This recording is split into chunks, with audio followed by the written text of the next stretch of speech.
I married into the Wei family as a successor wife. In 3 years of marriage, I served my mother-in-law and treated the young son with kindness, never slacking for a single day. Yet, I was implicated and put to death because of a concubine's difficult labor. The son I carefully raised for 3 years claimed I lacked virtue and character and was unworthy of being a mother. Upon my rebirth back to the moment, my husband wanted to take his late wife's sister into the household. I completely changed my former firm opposition and busied myself arranging an 8-bearer sedan chair to welcome her in. Songshu had a difficult labor, narrowly escaping death. She suffered in agony for 3 whole days, risking her life to give birth to a son for the Wei family. I heard the servants in the manor say that Songshu had a brief moment of clarity and left a blood-stained strip of cloth saying, "That poisonous woman, Fei Yu, deserves a horrible death."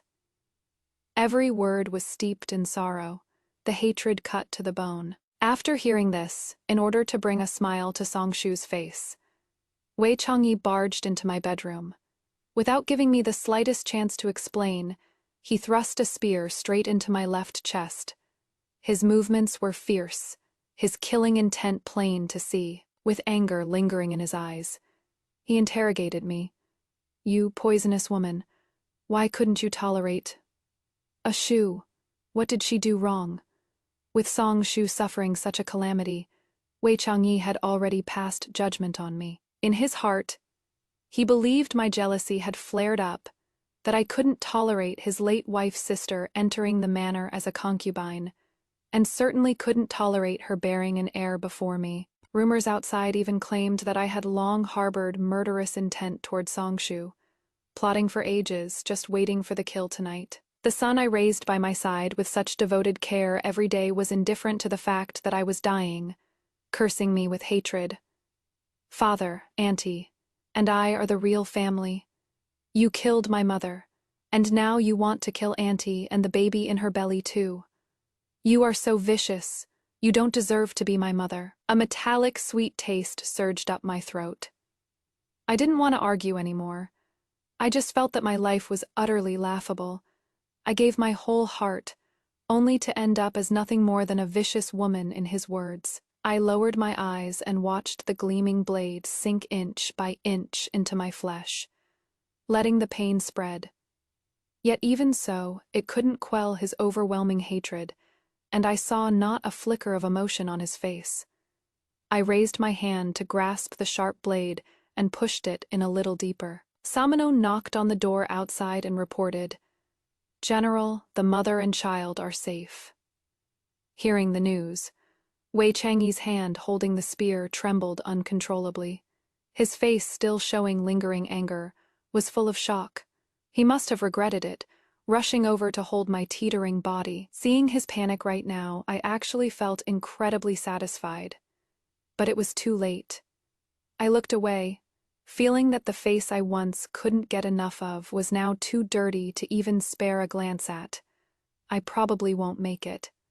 But the sound lingering in my ears became clearer and clearer. Mother-in-law Sunday chattered on endlessly, listing my various crimes. "As a woman, you fail to please your husband and are disobedient to your parents. If you were in anyone else's house, you would have been cast out long ago.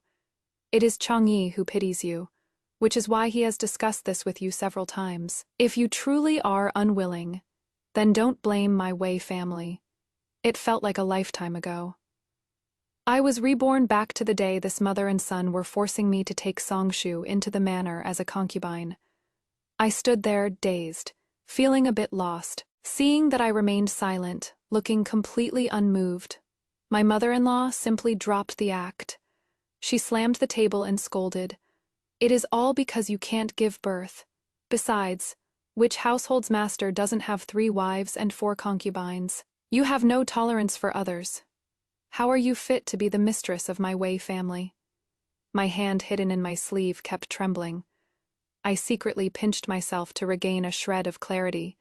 I said calmly, "Then take Songshu in." In the 3rd year of my marriage into the Wei family as a second wife, my mother-in-law insisted on taking a concubine for Wei Changyi on the grounds that I had no children to carry on the family line, even though Wei Changyi already had a 5-year-old son. The one to be taken in wasn't just anyone. It was his first wife's younger sister, Song Shu, Wei Changyi, and his first wife, Song Yu, were childhood sweethearts. They were engaged in their youth and went through thick and thin together. It was considered a beautiful story. It is a pity Song Yu had such a hard life. After giving birth to Wei Zheng, her health grew worse with each passing year. Wei Changyi was busy fighting battles all over the place and showed her little care. Her mother-in-law was difficult and didn't have much heart for others. While she wasn't excessively harsh, she never let Song Yu enjoy a single day of comfort. The young child was not yet 3 years old when she passed away. The Wei family ancestors were military generals, but by Wei Changyi's generation, decades later, their influence had waned. Although the Song family held only a minor 5th-rank post, they were considered reputable civil officials. Being willing to part with their beloved daughter to marry her into that family was truly an act of benevolence. Yet they never expected she would pass away so early. Half a year later, Wei Changyi was credited with suppressing a rebellion and instantly became the new rising star of the capital, with everyone trying to latch on to him. And because Wei Changyi had such handsome looks, the noble young ladies of the capital were fighting and scrambling to marry him, even if it meant becoming a second wife. The matchmakers couldn't bear to see him a widower. They practically wore down his threshold, yet Wei Changyi showed no interest in any of the young ladies. To the public, he simply said that with his first wife recently passed, he had no intention of remarrying. It was quite the show of deep affection that earned him a sterling reputation. Some infatuated girls even refused to eat or drink, desperate to marry Master Wei. Naturally, I was no exception. I owed Wei Changyi a debt of gratitude for saving my life. That year, roving bandits were running rampant. They kidnapped me to demand a ransom from my father. I found a chance to escape into the dense forest, but accidentally injured my leg, and that bandit chased after me. Deep in the woods, he started having other ideas about me, and the clothes on my body were torn to shreds. I happened to run into Wei Changyi, who was returning to the capital from the border to report on his duties. He came galloping on horseback and shot dead the bandit who had ill intentions towards me with a single arrow. While I was still in shock, I suddenly felt a wave of warmth. He wrapped his cloak around me, picked me up by the waist, and escorted me back to the manor under the cover of night. He also promised me that this matter would not be made public, as he was concerned about my reputation as a maiden. After that, Wei Changyi appeared in my dreams many times. Father saw through my thoughts and sent a matchmaker to propose a marriage, but was rejected multiple times. I was unhappy for many days because of this. I originally thought this marriage would never happen. Yet half a month later, Wei Changyi came to the door personally to ask for my hand, and I was overjoyed. Even if it meant being a second wife and a stepmother, I was willing. My father was quite satisfied with my match. Coming from a merchant family, being able to marry the highly decorated Wei Changyi was considered a stroke of good luck. Everyone said this was an excellent match.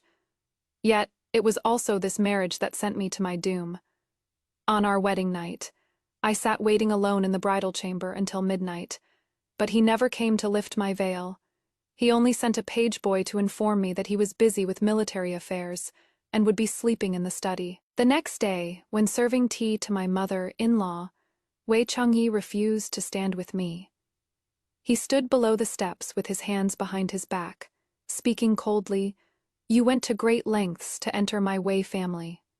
Now that your wish is fulfilled, I expect you to be a virtuous wife, gentle and submissive, taking care of the household up and down. As for us, do not expect anything more."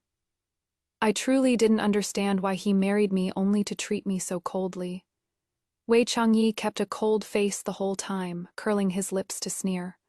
"If you are not willing, you can just have your dad take you back." On the very first day of our marriage, he trampled my dignity to pieces just like that. When I returned home 3 days later, it was only after I questioned him again and again that Dad finally agreed to reveal the truth. Wei Changyi was only willing to marry me because the dowry my dad gave was generous enough. Although Wei Changyi has military merits and plenty of imperial rewards, appearing to be in his prime, he has long been hollowed out inside after all these years. He still has to support such a large family in the general's manor. Not only is the family fortune long gone, but they even rely on pawning off possessions to make ends meet. When my father heard the news, he personally went to see my mother-in-law to make this marriage happen. My Yu family has been merchants for generations. By my father's generation, we were already famous wealthy merchants in the capital, and I was the only daughter. My father granted a dowry of 10 carriage, loads filled the holes in the estate's accounts, and sent me into the Wei family. There was just one condition. Wei Changyi must not take a concubine in this life, and the entire Wei family can only have me as its mistress. I suppose since Wei Changyi had just lost his wife, he had no interest in romance. Though my mother-in-law looked down on my background, she was tempted by my dowry. So she made the decision for Wei Changyi, agreed to the match, and even threatened him with her life, ordering him to come to my door and ask for my hand. He married me for money, nothing to do with love. Now the mother and son keep pestering me about bringing Songshu into the household. They've completely cast aside the promise they made to my dad never to take a concubine. Seeing that I finally relented, mother-in-law couldn't hide her secret delight. Yet she didn't forget to counsel me. Since you've come to terms with it, that is very good. The Song family has shown great kindness to our Wei family, and we cannot be ungrateful. Don't you agree? The string of deep green jade prayer beads in mother-in-law's hand made me zone out for a moment. I took a sip of tea, nodded slightly, and said, if letting Songshu enter the household can bring mother-in-law a moment of peace, then that is a good thing. Come to think of it, in the previous life, mother-in-law didn't think much of the Song family. The reason she is so urgent now is just because she mistreated Enfei Song and feels guilty. So she is thinking of using this concubine business to make amends, all so she can hold her head up in front of the Buddha. My mother-in-law immediately twitched the corners of her mouth, pretending to comfort me. It is best if you can come to terms with it. Which noble household doesn't have a few concubines? We know the Song family inside and out. Once Songshu enters the door, rest assured, I will definitely make her behave obediently, and not fight or compete for anything. I, however, didn't care much. It doesn't matter. If the general meets anyone he likes, he can take them all in. Wei Changyi seemed displeased and spoke up in defense. There are no others, just a Shu. I lowered my eyes, merely giving a mocking smile. He felt deeply offended, frowning as he asked me, what are you laughing at? In my previous life after I married him, Wei Changyi dragged his feet and refused to consummate the marriage with me. My mother-in-law rarely gave me a pleasant look. Even though I waited on her with good food and drink, she still made snide remarks, saying I couldn't keep my husband's heart and was truly lacking in virtue. Even the servants in the residence viewed me, the mistress of the house, as a mere decoration. Dad once comforted me, saying there was no point in competing with a dead person for affection. I figure since we're married, we have to keep on living our lives. Giving each other the cold shoulder like this isn't the way.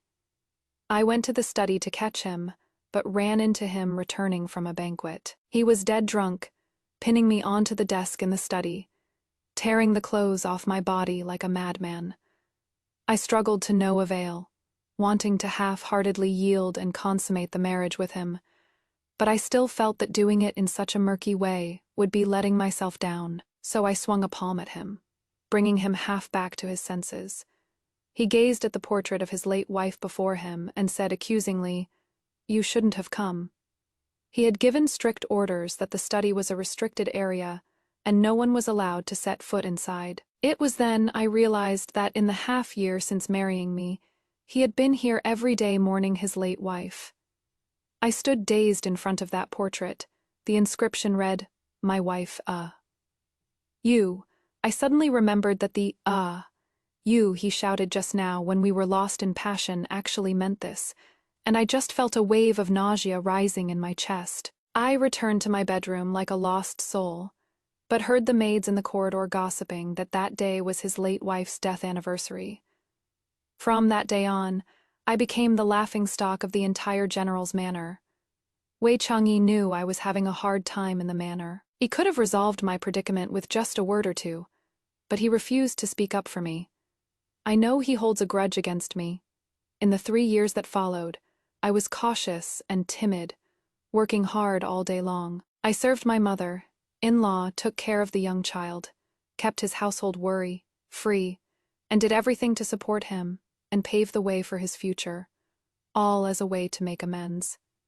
Even though Wei Changyi was a little cold and indifferent, with all I did for him, even a stone would have been warmed up by now. But I never imagined that he viewed my father using my dowry as leverage, to force him into marrying me as the greatest humiliation of his life, and his resentment had already run deep. He married me for money, yet somehow I was the one with dirty methods. I was scheming and malicious, unable to compare to his virtuous first wife, let alone his gentle and submissive concubine. Even until death, all I got from him was the phrase, "poisonous woman." And Wei Changyi, who always prided himself on his deep devotion, was secretly carrying on with his wife's sister, shacking up without a matchmaker. Only now do I realize that a man as fickle as Wei Changyi was never worthy of me marrying him. He is the one who isn't worthy. Ridiculous people are often despicable too. It is fine if he hasn't forgotten the one before, but he is using Songshu to humiliate me. Beneath the hypocrisy, it is all just greed. I smirked and said, "General, if Songyu knew down in the underworld how deeply you care for her sister and how you look after the Song family, I am afraid she'd crawl out of the ground just to kowtow to you." The sarcasm was delivered with biting precision. Me mother. In-law looked stunned, unable to say a word for a long while. Wei Changyi hated it most when people mentioned his fated first wife, and hated it even more when someone used Songyu's death to stab at his heart. He flew into a rage out of humiliation, slammed the table, and stood up. Lady Yu, married for 3 years. He was only willing to address me as Lady Yu. I stood up and decided to simply state my stance directly. From now on, taking concubines and keeping maids is all up to you. Just one thing, all expenses must come from your accounts. I kindly reminded, if mother-in-law has no savings, then there is no need to think about taking a concubine anymore. Wei Changyi slammed the table and stood up, his eyes splitting with rage. "Do you think my Wei family has to rely on a woman like you to survive?" I looked at him, not deliberately emphasizing anything, just stating the facts lightly. Believe it or not, everything is recorded in the household ledgers, clear at a glance. You, my mother-in-law, didn't dare look at Wei Changyi. She just pretended to be angered by me, stroking her own chest. I swept past their scrutinizing gazes, my eyes landing on Wei Chan, who sat upright on the side, remaining silent the whole time. He was a child after all, because he had cried and threatened me repeatedly over the past few days, just to get his aunt into the house. He was too guilty to look at me. I went on speaking my mind. After concubine Song enters the household, it doesn't really matter if Wei Qian wants to live with concubine Song. Wei Qian pursed his lips. He was haughty and had never yielded to anyone. He stiffened his neck and said, "If mother knows she was wrong, I will still continue to stay by mother's side." The implication was, even if you are wrong, I still acknowledge you and won't hold it against you. He was as surly as ever, but I was tired of it. What came out was an uncontrollable cold shout. "I am not your mother." Sharp, piercing. My scolding left Wei Qian stunned. Once he came to his senses, he kicked me while I was off guard, then stood arrogantly with his hands on his hips and shouted, "From now on, I won't call you mother ever again." My mother-in-law, always protective of her own, carried her precious grandson out of the parlor. As she left, she muttered, Not his real mother after all. Can't expect you to treat him that well. My mother-in-law secretly believed that after Songshu entered the house, Wei Qian would be better off being cared for by his biological aunt than by me. That was exactly what she was counting on. Wei Changyi's face also darkened. Why bicker with a child? I swallowed hard, looked away, and said coldly, "He said it. I am not his mother." When I entered the Wei household, Wei Qian was barely 3, an age where he didn't know a thing about the world, yet he looked so brooding, unhappy all day long. I racked my brains gathering rare knacks to cheer him up, but never got a single good look in return. But he is just a child after all. After I put up with his cold shoulder a few times, he was willing to get close to me. Wei Qian's features bore quite a resemblance to Wei Changyi. Though he wasn't my biological son, I treated him no differently, always prioritizing him for any good food or fun things. When he was old enough to learn to read and write, I hired the best tutor for his early education. Yet, I never expected that the child I carefully raised for 3 years would be an ungrateful wretch. He watched coldly as I was stabbed to death by Wei Changyi, without a shred of pity, harboring nothing but resentment toward me. He has got even more schemes now. To force me to give in, I don't know if someone put him up to it, but he specifically hits me where it hurts, using whether he'll stay with me to threaten me. But after this ordeal, I figured it out. If others can play the wicked stepmother, naturally I can too. The day Songshu married into the family, it was indeed lively. Even though he was taking a concubine, Wei Changyi couldn't bear to slight her after all, using the ceremonial procession of a noble concubine. To keep up appearances, my mother-in-law had all the food and drink catered by the best restaurant in the city. This spectacle even surpassed the scene of when I married Wei Changyi. Back then, because I was a successor wife, it wasn't appropriate to make a grand affair of it. But they didn't even arrange a fitting scale or ceremony, just sending a small sedan chair over. I assumed he just didn't like showing off, but looking at it now, it is clear he simply couldn't be bothered to put any effort into me. At the banquet, some noble ladies were also sizing me up in private, speaking sarcastically. Not everyone can handle being a second wife.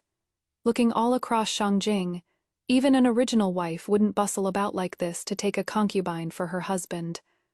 This Lady Yu is really the first of her kind. Summoning clicked their tongue in wonder. Isn't that the truth? That Song family really found themselves a pushover.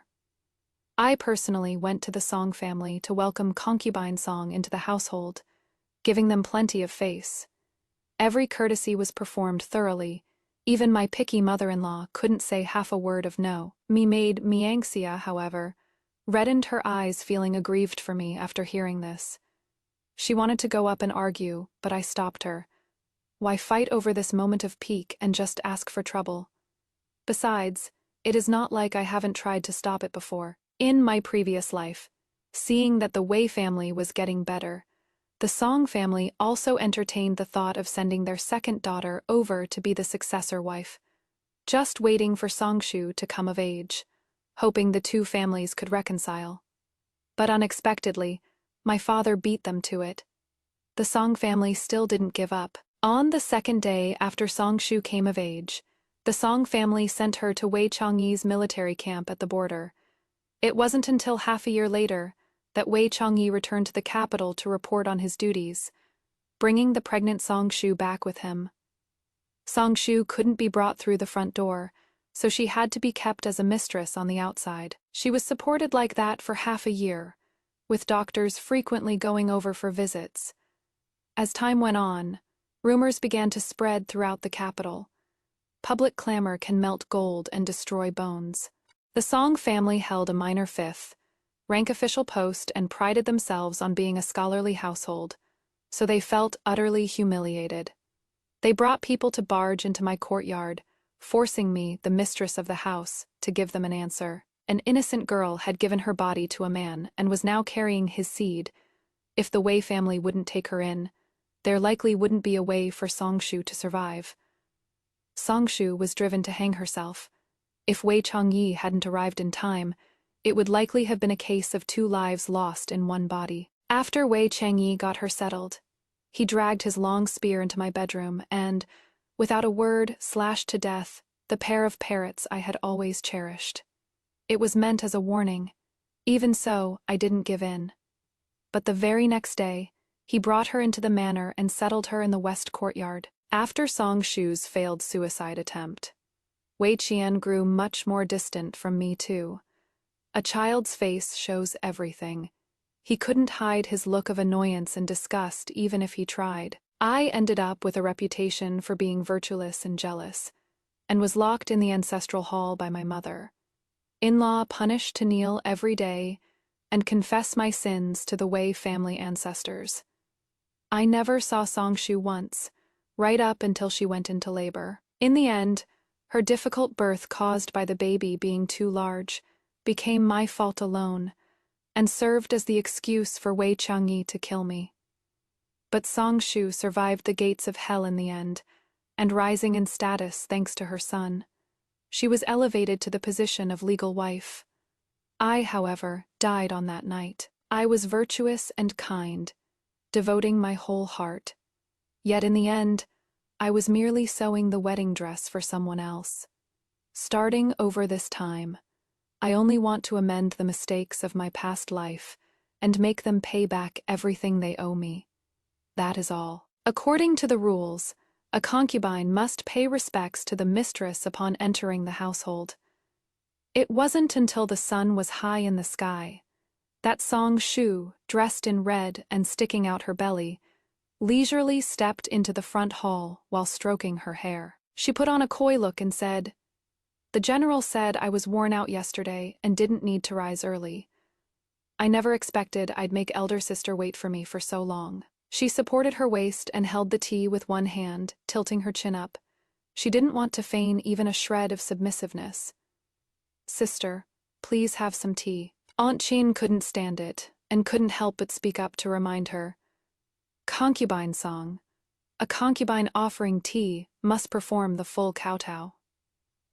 Even so, Song Shu still had no intention of kneeling down, defending herself. "My body is really heavy. Please excuse me, sister," the mother. In-law spoke up in defense. "It is just a formality. Let's dispense with it if we can." Aunt Chin curtsied and said, "The old madam is truly kind-hearted, but the ancestors' rules cannot be forgotten." Not to mention concubine song was late offering tea to the mistress on her first day in the manor. Her attire is also inappropriate. I don't know whose rules concubine song is following, that a concubine dares to wear true red in front of the official wife. If word gets out, people will only say our general's manor lacks discipline. As she spoke, she raised her hand and called to the maids waiting outside. "Come here. Change concubine Song's clothes." Although Song Shu relied on my mother, in-law's support, Aunt Chin had caught hold of her blatant misconduct, so even if my mother-in-law wanted to defend her, she couldn't say a word. After a bit of a struggle, seeing she wasn't going to get any advantage, Song Shu had to feign obedience. "Please, sister, have my tea." I shot her a sideways glance and slowly reached out to take it, but she couldn't keep her cool and let go before I did, shattering the teacup all over the floor. Song Shu let out an "Aya," looking regretful, but didn't forget to shift the blame onto me. "Sister, no matter how much you dislike me entering the household, you shouldn't take your anger out on the Empress Dowager's gift." My mother, in-law, didn't doubt her for a second, and the scolding came right out. "You blind fool. This is a reward from the Empress Dowager. Such a supreme honor, and you just went and smashed it, you." I frowned. Usually, these gifted items are kept in the storeroom, and the key is held by my mother-in-law. Seeing the fake look of panic on her face, I understood everything. It was just a ploy to frame me. Wei Qian was good at reading the room, and mother-in-law gave a cold snort. "For Qianer's sake, I won't hold it against you." Then she started bossing people around again. "Ah, Shu is returning home in 3 days. I remember you have a set of white jade and glazed glass teacups sitting uselessly in the storeroom. Her father loves calligraphy, so wrap up that red silk inkstone too.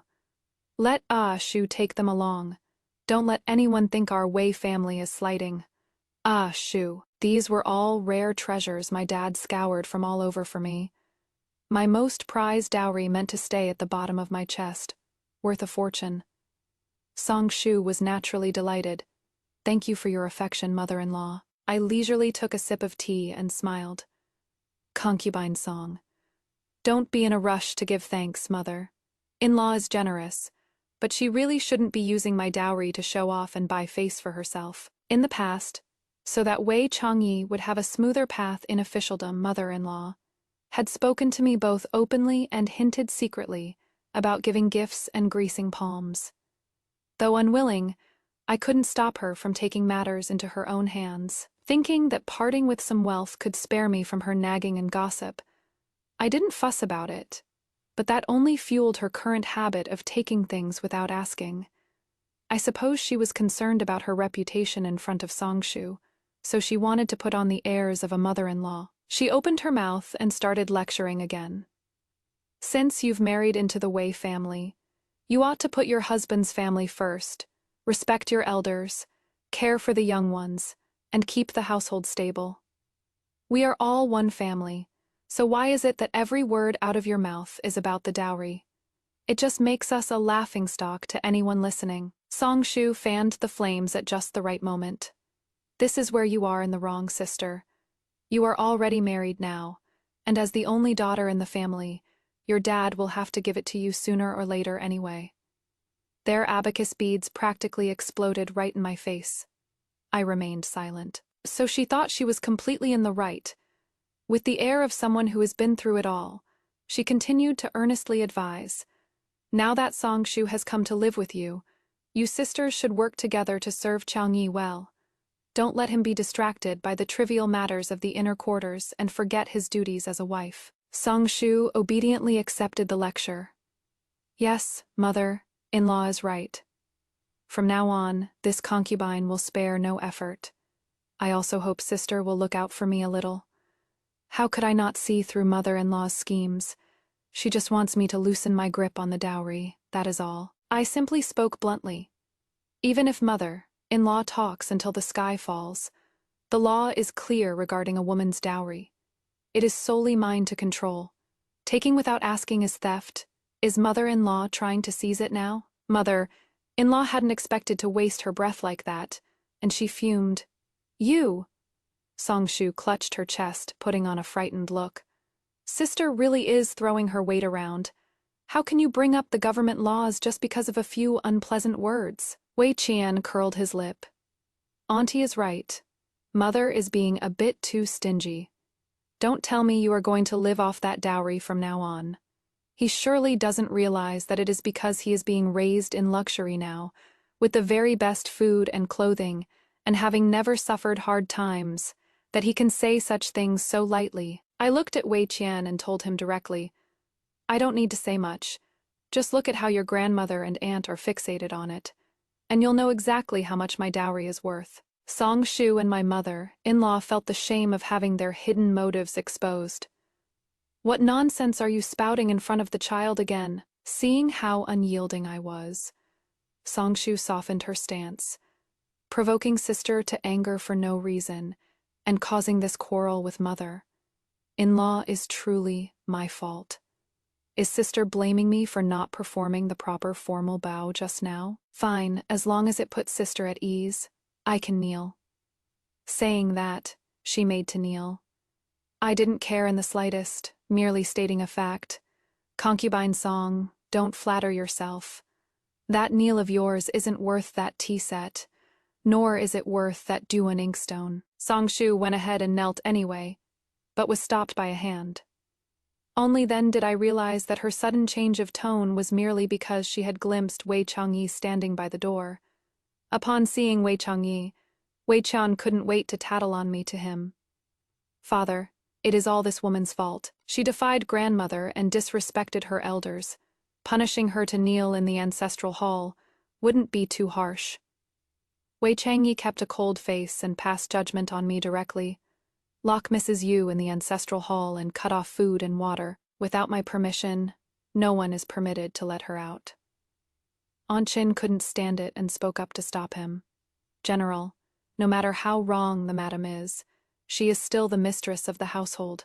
Where will her dignity be if you do this? Wei Changyi, however, said, Lady Yu disrespects her elders and speaks out of turn. It is already an act of leniency that I haven't dragged her to the authorities, so say no more. He has always been cruel to me. It wasn't until the evening of the third day that Wei Changyi finally agreed to let me out of the ancestral hall. The moment I stepped out of the ancestral hall, I saw Wei Qian from a distance standing under that parasol tree, crying himself hoarse and covered in blood. He looked at me, called out, "Mother," just once, and then collapsed. Anchin panicked for a moment too and stepped forward to check. I followed over. Wei Qian's face was deathly pale, and his body twitched from time to time. I crouched down and patted his face. "Wei Qian, are you okay? Wake up, wake up." Auntie Chin hurriedly shouted into the courtyard. "Quick! Call a doctor! Call a doctor!" Instantly, there was a flurry of panic. Just in that moment when I was distracted, Wei Qian suddenly opened his eyes, stood up, and shoved me hard toward the lotus pond behind me. Even Auntie Chin was shocked and caught off guard. I fell into the pond, and the surrounding water surged toward me from all sides. The fear of drowning from my childhood swept over me again, instantly submerging me. I was flailing wildly in the water when I saw Songshu, sticking out her belly and holding Wei Qian as they stood there, smiling ever so smugly. "Qianer, well, didn't Auntie tell you? Even if your mother talks tough, she still cares about you." Wei Qian still held a grudge against me. "If you make me lose face again in the future, it won't be as simple as just swallowing a few mouthfuls of water." I climbed onto the bank in a daze and saw Songshu standing in front of Wei Changyi, making excuses for Wei Qian. Chandar didn't mean it. It was just a child's prank. "General, please don't blame him." Emianxia couldn't hold back her temper, pointing at Wei Qian's nose and cursing. "You are simply an ungrateful wretch. Madam has raised you for so many years, yet at such a young age, you dare to be so vicious. I will definitely report you to the authorities." Songshu slapped Mianxia hard across the face, cursing, "How dare a maid like you be so disrespectful to your master?" Smack. I returned the favor with a backhanded slap. Caught off guard, she stumbled back 2 steps and was supported from behind by Wei Changyi. Songshu covered half her face, acting completely innocent regarding the matter of inciting Wei Qian to push me into the water. It was clearly sister who didn't stand steady. How did it become murder? Besides, she is standing right here safe and sound. If this gets out, isn't it the reputation of the general's manor that will be ruined? She was full of smooth talk and deceit. I wanted to raise my hand again, but my wrist was already gripped by Wei Changyi, suspended in midair. Wei Qian's face turned deadly pale from fright. Knowing he had caused trouble, he hid behind Wei Changyi, not daring to look at me, yet he didn't forget to defend himself. Yeah, it was clearly her who didn't stand steady. After a long while, Wei Changyi finally spoke. "Madam lost her footing and fell into the water. What happened today must not be spread abroad." To back Songshu up, he twisted the truth and made this final verdict. I nearly lost my life. It only earned a fraction of emotion from Wei Changyi. "Take my calling card and invite the imperial physician from the palace to come examine Madam." "No need." I pulled the cloak behind me tighter, enduring the chill on my body, and looked at him without much emotion, saying, "Wei Changyi, why don't we get a divorce?" It didn't matter if it was amicable or not. The separation was definitely happening. I first had Mianchu take people to inventory the dowry I brought over, then sorted through the residence's accounts, mostly clearing them all up. Although I had long intended to draw a clear line with the Wei family. But I also knew that the Wei family wouldn't let me get away so easily. Moreover, this marriage between Wei Changyi and me had once reached the emperor's ears. The emperor once said General Wei disregarded class distinctions to form a union between two families, worthy of being a model for all officials. On the wedding day, palace attendants followed the imperial order to deliver a pair of dragon and phoenix wedding candles, and a pair of jade ruies. At that time, Wei Changyi was a rising noble in the court, while I was just a merchant's daughter. Even with vast wealth, I was still looked down upon. No matter how you put it, it was me climbing up the social ladder into the Wei family. If this marriage ends up getting too ugly, it would be a slap in the face to the royal family. This is also the reason why, despite being married for 3 years without issue, my mother-in-law refuses to easily cast me aside. Wei Changyi's refusal was also within my expectations. He doesn't want to stain his reputation or ruin his official career because of me. Moreover, even though I am a figurehead as the mistress of the house, I've still been of much help to him. So the matter of a mutual divorce will have to be planned at length. I calculated the days carefully. Songshu is about to go into labor. So I found a broker and bought a 3-courtyard residence in the south of the city, picked out the essential items and moved them over first. My mother-in-law couldn't pay me any mind. She was finding the best midwife in the city for Songshu and arranging everything for the delivery. She didn't even know that Wei Qian hadn't gone to school for 3 days. Zhu Sheng tracked me down here. He said Wei Qian was out fighting crickets, along with the uncle from the Song family. Zhu Sheng is the study companion I arranged for Wei Qian. He comes from a hard background. He is only 7 or 8 years old, yet possesses a maturity beyond his peers. Seeing him at this moment, I actually felt a bit dazed. The night I was stabbed to death by Wei Changyi with a spear, he was the one knocking on the door to deliver a message, but unexpectedly, he was still a step too late. I looked at his still tender face, smiled, and asked him, "Wei Qian is unwilling to study, but are you?" He has been bullied plenty by Wei Qian, ordered around, beaten or scolded. I know he has been enduring it all just so he could eavesdrop under the window, while Wei Qian listens to the teacher's lectures. After a long while, Zhu Sheng finally came back to his senses and nodded in agreement. Then he asked how he should repay me. His eyes were filled with utter sincerity, moving me. The flaky pastries from that shop in the south of the city are hard to buy. Just run some errands for me more often on ordinary days. 3 days later, when Zhu Sheng delivered the pastries to me, the corner of his eye was black and blue, and even his body was bruised purple. I had to question him repeatedly before he was willing to speak. It was Wei Qian. He couldn't stand seeing Zhu Sheng sitting together with him listening to the teacher's lecture, so after school, he ordered the servant by his side to give him a beating. I asked again, "Did you fight back?" He shook his head. I did not. I frowned, which made him even more nervous, and he rushed to explain to me, "Madam, rest assured, I didn't fight back. The little young master is unharmed."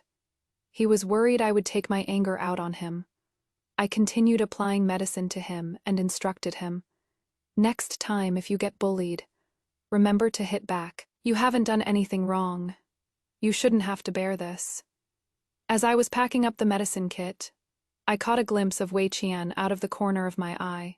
He was standing at the doorway, looking like he wanted to say something but stopped. I didn't pay him any attention, but he blocked my path. He anxiously confirmed with me, "Do you really not want me anymore?" I nodded and said, "Yeah, I don't." Wei Qian still wouldn't give up. "You want Zhu Sheng to be your son. That is not impossible either, if Zhu Sheng is willing." Wei Qian was still childish by nature. The hostility on him hadn't faded, carrying a chest full of resentment. "If you don't want me, then don't. I don't care about you anyway. You remember this. It was me who didn't want you. But what does this matter? It was Wei Changyi who made me sense something was off. Lately, he came to my courtyard frequently. It must be about me falling into the water. He wants to make amends. It is just that whenever I mention a divorce, he always looks like he wants to say something but holds back. He wants to drag things out, so I'll give up on the idea myself. No one was more panicked than Songshu. Every time Wei Changyi came to my courtyard, she'd send a maid to call him away. claiming she was about to give birth and felt unwell. Even so, Songshu couldn't sit still any longer. A few days ago, I didn't accept the concubine's tea and backhanded the glazed cup bestowed by the Empress Dowager. I don't know how word got out. On top of that, disrespecting my mother, in-law, disobeying my elders, bullying the concubine, mistreating the young child. Every single thing was pinned on my head, jealous and heartless, venomous as a snake or scorpion. Me reputation, which I never really bothered to manage, is now even more rotten out there. My mother, in-law, lectures me constantly, both to my face and behind my back, even when it comes to trivial matters in the manor, like sweeping and cleaning. She always manages to find fault. The two of them can't wait to catch me in a mistake. It is nothing more than an attempt to erode my authority as the mistress step by step. They want to see my reputation ruined, and even make it impossible for me to survive in the capital. I saw they'd pretty much laid the groundwork, so I just went along with their wishes. In that case, mother, in-law must deem me unfit to hold the authority of managing the household. I return the tallies and keys today, and ask that mother-in-law resumes charge of the domestic affairs. Better I hand it over voluntarily than have people constantly eyeing it day and night. It came too easily. Although my mother-in-law had her doubts, she couldn't resist Songshu's repeated secret urging, and she even took this opportunity to send Wei Qian straight into Songshu's room. Songshu was feeling smug, thinking that just because I'd lost the rights to manage the household, she had the whole general's manor in her grasp. But how would they know now? The man, the reputation, the adopted son, and even that damn authority of the mistress of the house.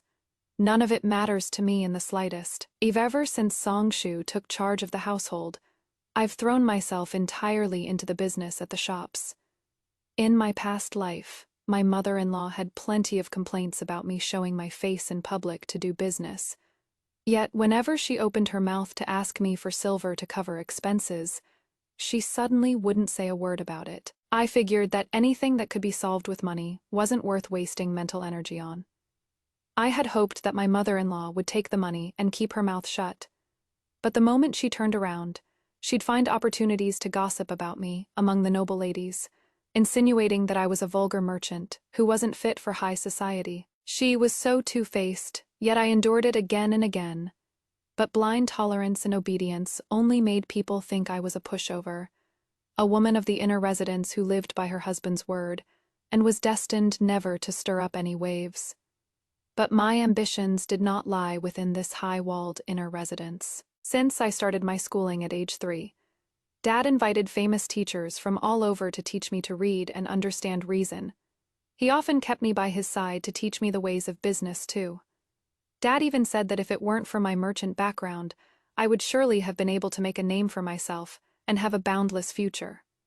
Before I got married, I mentioned to Father that I wanted to open a business school specifically for women. I know that making their way in the world has always been full of twists and hardships. Teaching them skills to survive is better than living under someone else's roof and suffering their torment. But after getting married, I was trapped all day by the endless rules of these high-walled mansions, constantly worrying about the general's manor's reputation. For the title of the general's lady, for the burden of being the mistress of the house, I barely scraped by in this world. My will slowly ground away.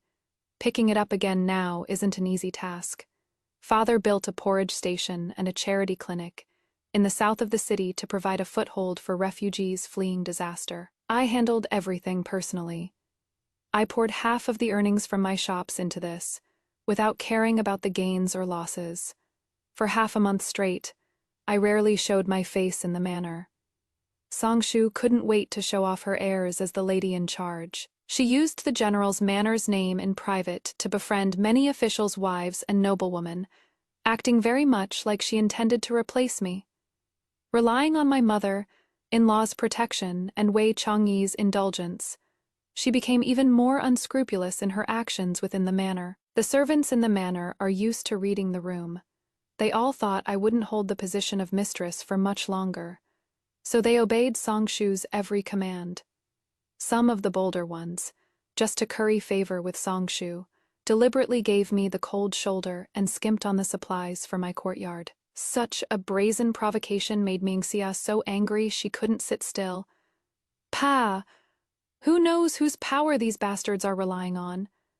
Miss is the mistress of the house after all. Why must you let them trample on you like this? Why not report it to the master and let him stand up for you? In my previous life, when my father learned of my death, he went to the authorities several times to cry injustice for me. He tried to sue the general's manor, but they didn't dare to rashly accept the case. Instead, he was framed by Songshu for colluding with rebels and miserably exiled. This time, I definitely can't drag my dad into this again. My heart tightened, and I urged her. My dad absolutely must not know about this. Miangxia couldn't stand seeing me wronged, pouting, her eyes reddening with anxiety. Miss, you are just too kind, too soft-hearted, letting people bully you just like that. I thought Miss had married into a good family who knew they were a whole family of heartless wretches. Even Aunt Chin, who was usually so proper and well-behaved, cursed. Back then, the master let the young Miss marry over here simply because he thought the Wei family was a respectable household. But who would have thought this big mansion is actually full of filth? I just listened and let it pass, telling them to settle down. I handed the letter I'd written to Mingxia, instructing her to deliver it carefully to the Duke's manor, adding that she needed to take along that pot of green peonies from the courtyard that had just bloomed last night. Mingxia looked a bit hesitant, but we haven't had any dealings with the Duke of Ning's estate before. If we show up rashly, I am afraid we'll be turned away at the door. She was worried about my reputation that was down in the gutter. Nowadays, the noble ladies in the capital were avoiding me like the plague. I shook my head and said, "It doesn't matter, just go." At the end of the month, Songshu barged into my courtyard holding the account book Mr. Sunday had sent over. It was just over a single entry in there. I couldn't be bothered to waste my breath on her, so I pointed her in the right direction. Every entry in this ledger is recorded clearly. All expenses from before and after the concubine was taken in were handled by my mother. In-law, if anything is unclear, concubine song, you can go right ahead and ask my mother, in-law. Songshu was left with no defense. Seeing she couldn't get any leverage with me, she switched tactics and went to complain about me to Wei Changyi. Her words were filled with how she had poured her heart and soul into the general's manor, working herself to the bone for everyone's sake.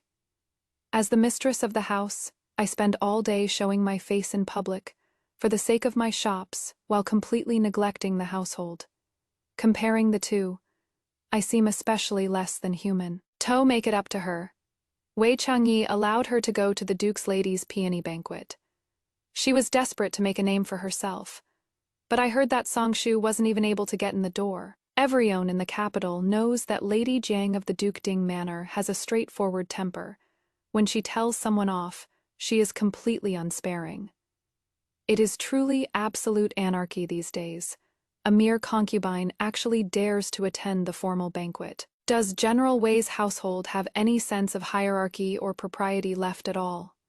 With just a few words, they sent Songshu packing back home.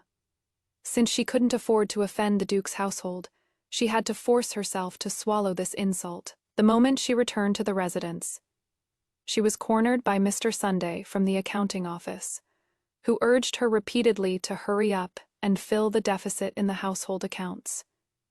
Songshu privately assumed I was using this to drive a wedge between her and her mother-in-law, so she refused to actually ask her for the money. She had to just knock out her teeth and swallow them with blood, forced to settle the account herself. In my previous life, I was just like her, but now, Songshu had no money, so she had to find another way to get those tens of thousands of taels of silver. So, when Mingxia placed that IOU from the money house in front of me, I wasn't surprised. Black and white, on white paper exceptionally clear. She had mortgaged the Wei family's ancestral home without permission. On the day of the ceremony at Shangqing Temple, Madame Jiang finally agreed to see me. While praying to the Bodhisattva, I prayed for my freedom. Only she could help me with this. Madame Jiang is the Empress's bosom friend. Although I can't get the divorce papers from Wei Changyi, I can beg the Empress to issue a decree granting me a divorce, but it drew a sigh from Madame Jiang. Though your background isn't prominent, I've actually heard that you shelter the destitute, distribute porridge for relief, and do many good deeds. In truth, in my past life, I once had a brief encounter with Madame Jiang of the Duke's Manor. She is a warm-hearted sort, and the only one who was willing to speak up for me when the noble ladies from the various houses were mocking me. If I remember correctly, it was around May. The peonies the Duke's wife had been pampering in the backyard wilted overnight. One of the concubines did it on purpose, and even the best gardeners in the city couldn't save them. That pot of green peonies of mine solved her desperate crisis. She agreed to help me. It took less than 5 days in total for the divorce decree to be issued. Since the bond is broken and affection gone, a forced union would only breed resentment. I specially grant the request to dissolve your marriage contract. Madame Yu is permitted to return to her clan, and the dowry property shall be divided according to the law. Henceforth, male and female may marry freely, of no concern to one another. I accepted the decree and gave thanks. Before the palace attendant who proclaimed the decree had even gone far, my mother-in-law opened her mouth and cursed. My Wei family didn't cast you out. It is bad enough you aren't grateful, but now you actually want a consensual divorce. We really should have made you leave obediently as a cast-off wife. I'd really like to see which other household would be willing to take you in. As for Wei Changyi, he didn't believe it. You actually went to the Empress to beg. Wei Changyi, don't let me down again in the future. I lowered my eyes, recalling the scene when I first met him, leaving him with a final shred of dignity. The money Song Shu borrowed from the money house had never been paid back. The shopkeeper of the money house came to collect the debt but was chased out, left with no choice. He sued Song Shu at the government office. It wouldn't have come to mortgaging the house originally. It was Song Shu's greed acting up. Faced with the huge deficit in the household accounts, Song Shu successively invested in several rouge shops, grain stores, and even loan sharking. How could an outsider like her understand the tricks of the trade? Even if she cast a wide net, there was only one outcome. The money in her hand all went down the drain, losing every last cent. I heard from the gossipy servants that she went to Wei Changyi time and again, saying that little bit of salary wasn't enough, making Wei Changyi's face turn green. Previously, I didn't want these domestic trifles to annoy Wei Changyi, so I managed the household for him. It couldn't be said that I didn't do my best. But now, the moment he sits down, it is Song Shu calculating this and that. In his ear, his patience is just about gone. Song Shu is dead, set on redeeming the mortgaged house.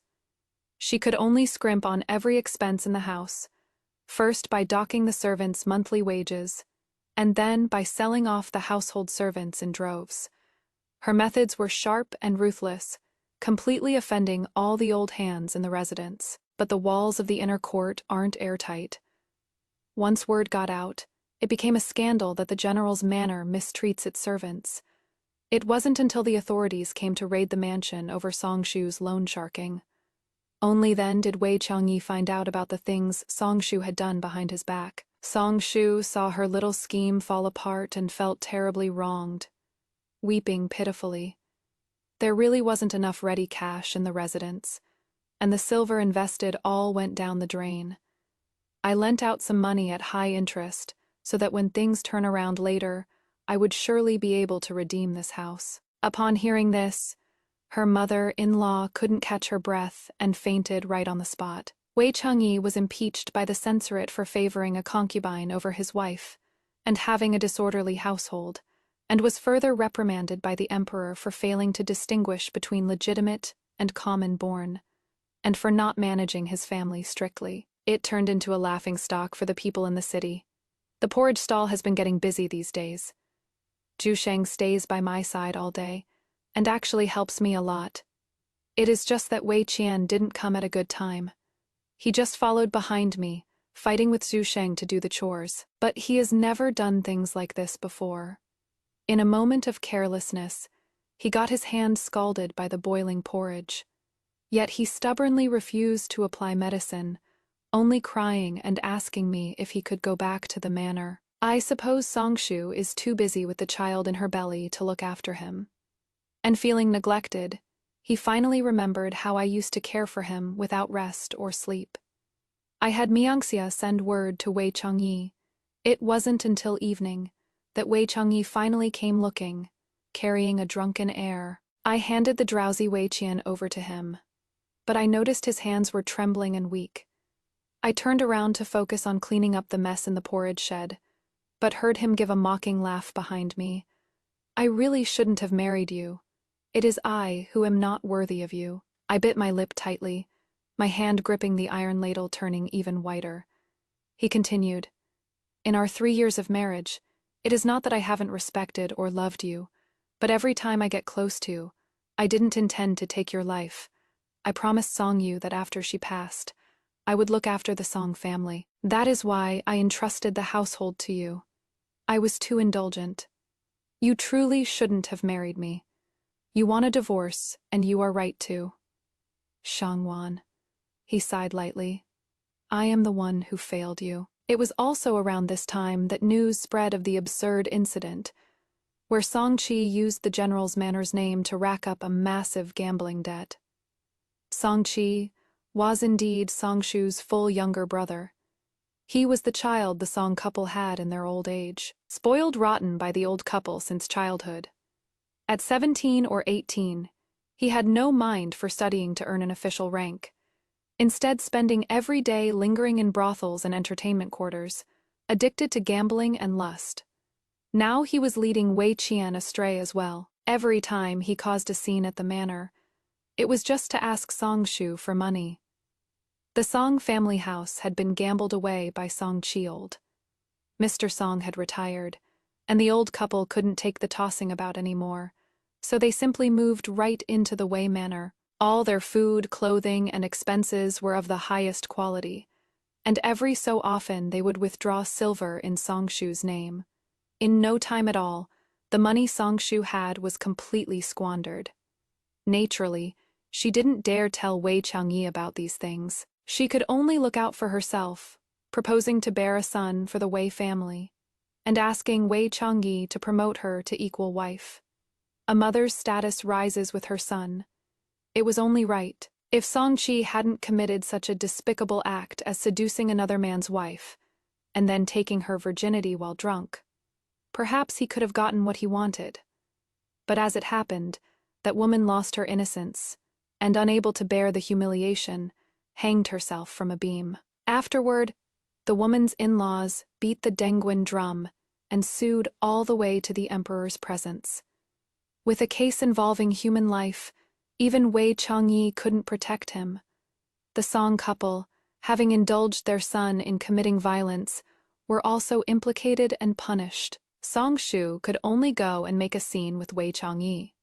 She smashed the study to smithereens, cursed Wei Changyi for being incompetent, and even tore the portrait of his late wife, which he kept hanging in the study all day, into shreds. If my elder sister were still alive, things definitely wouldn't be like this today. You actually just watched helplessly as Brother Qi was executed. What face do you have to meet my elder sister? As they struggled with each other, she was slapped to the ground by Wei Changyi. Since then, Songshu acted even more crazily, and almost accidentally took Wei Qian's life. Wei Changyi locked her in the attic and arranged for people to deliver food and water daily. Songshu once sneaked out and came to beg before me. She wanted me to save her Song family, kneeling before me and kowtowing until her head was broken and bleeding. I know it was you who brought Songshi back from his exile journey. I beg you to spare his life. I'll do anything you want, I beg you. Me.Xia sent someone to drive her out. Truly mad, speaking such nonsense. She wasn't stupid. Songqi had once offended powerful nobles in the capital due to his loose tongue. Not only was he stripped of his exam qualifications, but he was also exiled. If I hadn't pulled strings and spent money, I am afraid he would have died on the journey to exile long ago. If Songqi had been an honest and well-behaved person, then there wouldn't be this outcome today. When Songshu learned that there was no hope for Songqi's survival, she jumped from the attic on the day of his execution. My mother-in-law witnessed the horrific scene at the time and fell ill, never to recover. The next day, however, Wei Changyi handed a written indictment to the government office, charging my mother-in-law, Sunday, with using his name to embezzle military funds and seize commoners' fertile land, and every single charge was verified. The general's manor was raided, and Sunday was sentenced to exile. When Miangxia told me the news, she was still a bit puzzled. "Miss, weren't you afraid that if you gave that evidence to General Wei, he would cover for her? He is a military commander. Military supplies and pay are the foundation of the nation. He knows full well in his heart which weighs heavier." At this time, the war at the border had not stopped. Considering his past contributions to the realm, His Majesty allowed him to atone for his crimes through meritorious service. Before Wei Changyi went on campaign, he sent Wei Qian and that swaddled infant to an uncle's home in the countryside to be fostered. As for the Song family, those to be banished were banished, and those to be exiled were exiled. They were all cleared out completely. On the day the business academy was completed, received a letter sent from the border, crumpled and stained with blood. Miangxia asked me, "Miss, do you want to read this letter?" I rubbed my slightly dry eyes and said, "Burn it." Jusheng knocked down some locust flowers with a pole in the courtyard, smiling brightly.